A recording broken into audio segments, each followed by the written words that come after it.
Tracking sales conversions. It's now time to talk about something extremely important that a surprisingly large number of people do not bother to do, which is a huge mistake, and that's, of course, tracking your sales conversions. So let's say that you have several ad campaigns out there, and what do you know? You make a sale. It's important that you understand where that sale came from, because what you're going to have is you're going to have ads and keywords that will get lots of clicks and not get a lot of sales, and vice versa. So it's important to understand, how all that's working out for you. So how do you set up to track conversions? Well, it's just pretty easy to do. I'm here in my account. I'm going to go to Campaign Summary, and I'm just going to go ahead and click on one of these campaigns. Then I'm going to need to set up conversion tracking. Let's see, conversion tracking up here.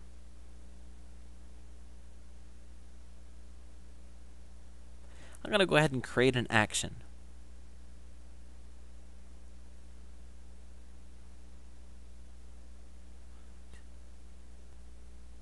So let's say, for example, that somebody comes to my site, and if they buy a book I'm selling, that's what the action is going to be. So I'm going to put call the action. Of course, you call whatever you want. Buy book, or buy dog training book. This action is used for tracking. Okay, a purchase sale. As you can see here, if you're using this for leads or signups, you can do that as well. How much is the sale worth? I'm going to say that the sale's worth $20. Okay, and essentially what this means is I'm going to have code that this is going to spit out, and then I take that code and put it on the page that's going to be deemed as success.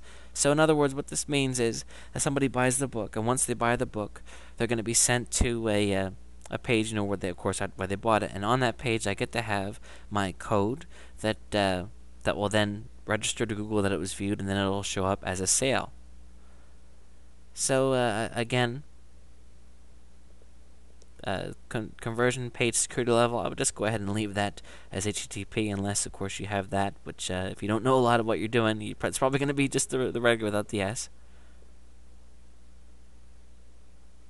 Okay. They also go ahead and suggest that maybe you want to let the people know that you have the tracking installed on your site. You can do this if you want. I don't think it's necessary, but you can. Okay, I'm going to save action and get code. Okay, so here's the code. And this is essentially what I'm going to put on every single page where I want to determine that it got tracked to. So I just go ahead and I copy that, and then I go into my web page and place it in there. So in other words, a good place to put this code would be on the thank you page. So bam, you sell a book. After the book is sold, the person is sent to the thank you page, and Google would know that a person reached that page, and then they would send it back into the software here at Google, and then when you look at your ads, you will see that you have a conversion. That's how it is. Now, of course, if I went through here and typed something different,